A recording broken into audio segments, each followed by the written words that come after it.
జగన్ జై జగన్ జై జగన్ జై జగన్ జై జగన్ జై జగన్ వర్ధిల్లాలి జగన్మోహన్ రెడ్డి గారి నాయకత్వం వర్ధిల్లాలి జగన్మోహన్ రెడ్డి గారి నాయకత్వం వర్ధిల్లాలి జగన్మోహన్ రెడ్డి గారి నాయకత్వం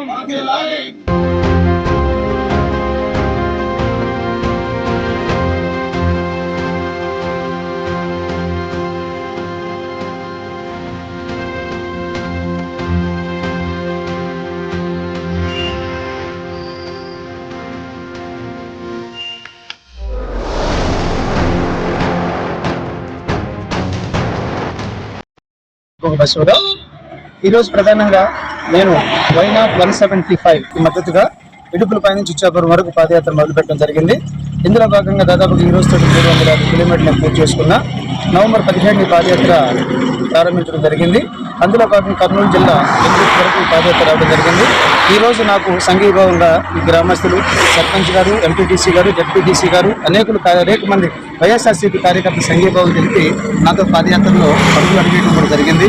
ఎందుకు వైనాట్ 175ని మనం గెలిపించుకోవాలి, ఎందుకు ఈ రాష్ట్రానికి జగన్మోహన్ రెడ్డి గారు అవసరం, ఎందుకు జగన్ అనే మా నమ్మకం అనేటువంటి ఈ 3 ప్రధాన అంశాల మీద ప్రజలకు తెలియజేయడం కోసం, ప్రజల్లో వెళ్ళడం కోసం నేను ఈ కార్యక్రమాన్ని చేపట్టడం జరిగింది. ఒకసారి ముఖ్యంగా మనం గమనించుకుంటే ఈ రాష్ట్రంలో జగన్మోహన్ రెడ్డి గారు ముఖ్యమంత్రి అయిన తర్వాత భగవంతుడు ఒక అగ్ని పరీక్ష పెట్టాడు దేవుడికి. అది ఏంటి అగ్ని పరీక్ష అంటే కరోనా వైరస్ ఈ రాష్ట్రంలోకి రావటం, ప్రజల ప్రాణాలను నువ్వు ఏ విధంగా కాపాడతావు, ప్రజలను నువ్వు ఏ విధంగా సంరక్షిస్తావు అని చెప్పేసి భగవంతుడు సాక్షాత్తు జగన్ గారికి అగ్ని పరీక్ష పెడితే ఆ అగ్ని పరీక్ష జగన్మోహన్ రెడ్డి గారు స్వీకరించి సంతోషంగా చిరునవ్వుతోటి ఆయన కరోనా వైరస్ని ఈ రాష్ట్రం లేకుండా పారదోలిన విధానం కావచ్చు, ప్రజల యొక్క ప్రాణాలు కాపాడిన విధానం కావచ్చు, జబ్బులు పడినటువంటి వారికి కరోనా వైరస్ వచ్చినటువంటి వారికి జగన్మోహన్ రెడ్డి గారు అందించినటువంటి ట్రీట్మెంట్ ఏదైతే ఉందో ప్రజలందరినీ కూడా తన ప్రాణంగా చూసుకొని గుండెల్లో పెట్టుకొని ప్రాణాలు కాపాడిన విధానం ఈ ఒక్కటి సరిపోతుంది. జగన్మోహన్ రెడ్డి గారికి మనం ఓట్లేసి 170 స్థానాల వరకు కానుక అందించడానికి ఈ ఒక్కటి సరిపోతుంది. ఇంతకన్నా మనకేం కావాలి? వాస్తవం కదా, కరోనా కాలంలో జగన్మోహన్ రెడ్డి గారు మన కోసం పనిచేసిన మాట వాస్తవం కదా, మన ప్రాణాలు కాపాడిన మాట వాస్తవం కదా, కరోనా వైరస్ ని ఎదుర్కొని ఢీకొట్టి ప్రతి ఒక్క వ్యక్తికి వ్యాక్సిన్ ఇచ్చి మన ప్రాణాలు తన గుప్పెట్లో పెట్టి కాపాడిన మాట వాస్తవం కదా.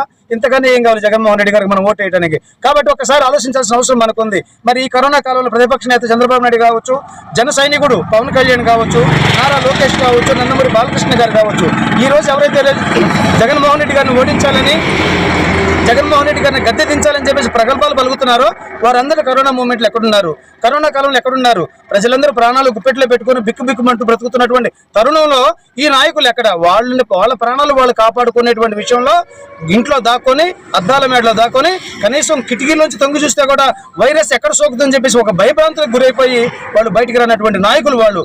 ఆ నాయకులు కావాలా? మన ప్రాణాలు కాపాడినటువంటి దైవాంశ సంబుధుడు, దైవంతో సమానం భగవంతుడు లాంటి జగన్మోహన్ రెడ్డి గారు కావాలని చెప్పేసి ఒక్కసారి నేను మనస్ఫూర్తిగా వేడుకున్న ప్రజలందరినీ కూడా. ఇది ఒక ఎపిసోడ్ అయితే సెకండ్ ఎపిసోడ్. ఈ రోజు పేదలు, బడుగు బలగాన వర్గాల వారు, వాళ్ళు ఎస్సీలు కావచ్చు, ఎస్టీలు కావచ్చు, ముస్లిం మైనార్టీస్ కావచ్చు, అందరి కోసం అహర్నిశలు కష్టపడుతున్నటువంటి ప్రభుత్వం ఏదైనా ఉందంటే జగనన్న ప్రభుత్వం.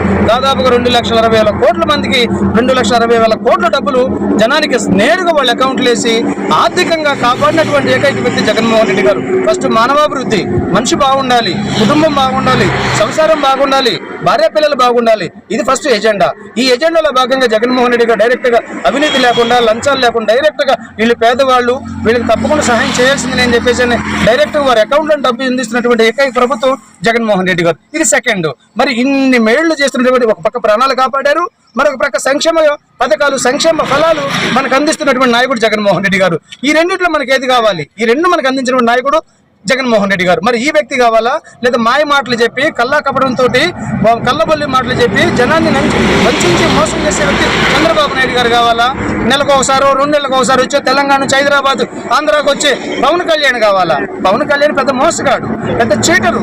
కట్టుకున్న భార్యలని కలకాలం కాపురం చేయలేని వ్యక్తి, కట్టుకున్న భార్య కడుపు నిండా అన్నం పెట్టలేని వ్యక్తి, గుండెల్లో పెట్టుకొని చూసుకోలేని వ్యక్తి ఈ పవన్ కళ్యాణ్ వాళ్ళు వచ్చి పెద్ద మాటలు మాట్లాడుతున్నాడు. జగన్మోహన్ రెడ్డి గారిని ఓడిస్తాడంట. 160 స్థానాలు వాళ్ళ కూటమికి వస్తాయంట. మీకు ఏ విధంగా వస్తాయో, మీరు ప్రజలను ఏ విధంగా పరిపాలిస్తారో మేము కూడా చూస్తాం. మిస్టర్ పవన్ కళ్యాణ్, నువ్వు అనర్హుడివి, నువ్వు అర్హత లేని వ్యక్తివి జనానికి మేలు చేయడానికి. కట్టుకున్న భార్యలనే నువ్వు చూడలేనటువంటి వ్యక్తివి. 7 అడుగుల సాక్షిగా, అగ్ని సాక్షిగా తాళిబొట్టు కట్టి నువ్వు బయలుదేరినటువంటి వ్యక్తివి. వాళ్ళనే చూడలేని వ్యక్తివి ఇవాళ నువ్వు రాజ్యంలోకి వచ్చిన ప్రజలను చూస్తానంటే నీ మాటలు నమ్మేది ఎవరు? నీ మాటల పట్ల విశ్వసించేది ఎవరు? నీ పట్ల ఎవరు కూడా విశ్వాసం నమ్మకం లేదు. తెలంగాణ చూసాం, ఎలక్షన్లో చిత్తుగా డిపాజిట్లు కొట్టాలా. కాబట్టి ఆంధ్ర ప్రజలు విజ్ఞానులు, తెలివైన వాళ్ళు, మంచి మనసున్న వాళ్ళు, మంచి వాళ్ళు ఎవరో చెడ్డ వాళ్ళు ఎవరో బేరీజు వేసుకొని రాజకీయంగా ఓటు వేసి అధికారం ఇచ్చేటువంటి తెలివైన ప్రజలు ఈ రాయలసీమ ప్రజలు కావచ్చు, ఆంధ్ర ప్రజలు కావచ్చు. కాబట్టి జగన్మోహన్ రెడ్డి గారు చేసిన ప్రతి మేలుని గమనించండి, జగన్మోహన్ రెడ్డి గారు చేసిన ప్రతి సంక్షేమాన్ని గమనించండి. మళ్ళీ ఆ వ్యక్తి మనకు ఉంటేనే ఈ రాష్ట్రంలో మన బ్రతుకులు బాగుపడతాయి, మన బిడ్డల బ్రతుకులు బాగుపడతాయి, మన పిల్లలు బాగా చదువుకుంటారు, బాగా ప్రయోజకులు అవుతారు. ఇటువంటి వ్యక్తుల కోసం మనం పాటుపడాలి తప్ప అందులో భాగంగా మళ్ళీ జగన్మోహన్ రెడ్డి గారి రాష్ట్రానికి ముఖ్యమంత్రి కావాలని, 175 స్థానాలు వైసీపీ గెలవాలని, వైసీపీ జెండా రెపరెపలాడాలని, ఎంత కష్టమైనా, ఎంత నష్టమైనా, ఎంత ఇబ్బంది ఉన్నా కూడా నాకు ఆరోగ్య సమస్యలను కూడా లెక్క చేయకుండా నేను ఈ రోజు జగనన్న కోసం, జగనన్న సైనికుడిగా, ఒక వైఎస్ఆర్ కాంగ్రెస్ పార్టీ కార్యకర్తగా నేను ఈ నిర్ణయం తీసుకోవడం జరిగింది. దేవుని కృప వల్ల, దేవుని ప్రజల ఆశీర్వాదాలతోటి నిర్విఘ్న గ్రామంగా దిగ్విజయంగా నేను పాదయాత్ర 350 కిలోమీటర్లు పూర్తి చేయడం జరుగుతుంది. గుత్తి, డోన్, అమరావతిలోకి వెళ్ళిపోతాను. వెల్లుత్తి గ్రామ ప్రజల నా పట్ల చూపించినటువంటి ఆదరాభిమానాలకు మనస్ఫూర్తిగా నేను వందనాలు తెలియజేసుకుంటూ, ఎవరైతే మండల కార్యదర్శి రామకృష్ణ రవీంద్రారెడ్డి గారు ఉన్నారో వారికి ప్రత్యేక నేను అభినందనలు తెలియజేసుకుంటూ మీ అందరి దగ్గర నేను సెలవు తీసుకున్నా. జై జగన్, జై జగన్, జై జగన్, జై జగన్, జై జగన్, జై జగన్.